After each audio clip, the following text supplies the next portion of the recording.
You ask Tiger to solve. This deals with linear equations with one unknown.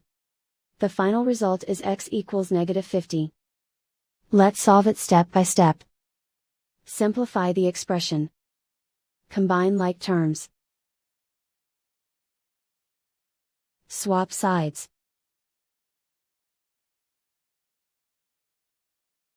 Group all constants on the right side of the equation.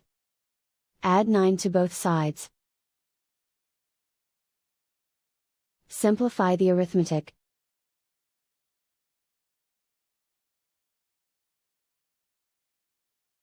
Isolate the x.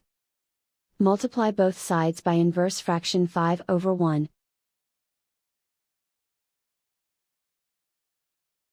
Group like terms.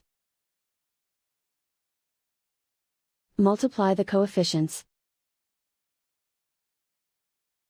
Simplify the fraction. Simplify the arithmetic. And so the final result is x equals -50.